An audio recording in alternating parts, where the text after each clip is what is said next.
ერთიანი ნაციონალური მოძრაობის დელეგაციამ ვაშინგტონში ოფიციალური ვიზიტის ფარგლებში შეხვედრები დაიწყო. პარტიის ლიდერი ჯეიმსთაუნის ფონდის პრეზიდენტ შეხვდა ნიკა მელიამ და პარტიის წევრებმა გლენ ჰოვარდთან შეხვედრისას ქვეყანაში არსებულ დემოკრატიულ გამოძიებებზე მოახლოებულ არჩევნებზე და საქართველოს ევროატლანტიკური მიზნების განხორციელებაზე ისაუბრეს. ნიკა მელიას თქმის, სტრატეგიული პარტნიორები საქართველოში მიმდინარე მოვლენებთან დაკავშირებით ამომწურავად ინფორმირებულნი არიან.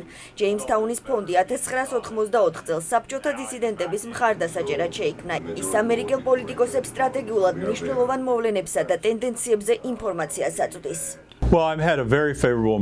ნიკა მელიასთან შეხვედრამ ჩემზე ძალიან დადებითი შთაბეჭდილება მოახდინა. მან ციხეში ყოფნის დროს საქართველოს მომავალზე ფიქრში გამოიყენა. ახლა საქართველოში რთული მდგომარეობაა, სახელმწიფო დაპყრობილია და მას მხოლოდ ერთი პარტია აკონტროლებს. საქართველოს მომავალი მრავალპარტიული უნდა იყოს და ეს პარტიები უნდა გაძლიერდნენ, რათა გარემტერს გაუწიონ წინააღმდეგობა. ნიკა საქართველოს მომავალს წარმოადგენს. ვფიქრობ, ის და მისი მსგავსი პოლიტიკოსები არიან ძლიერი დემოკრატიისა და ევროატლანტიკური ორიენტაციის გარანტორები. ჩვენი კოლეგები, სტრატეგიული პარტნიორები არიან ამომწურავად უკვე შეიძლება ითქვას ინფორმირებული ყველა მიმართულებით და თუ კი რამეზე ვნანობ, აქვე გულახდილად ვიტყვი, ნანობ იმაზე, რომ ნაციონალურ მოძრაობას უკანასკნელი 5 წლის განმავლობაში მსგავსი შეხვედრების ჩატარების შესაძლებლობა არ ჰქონდა.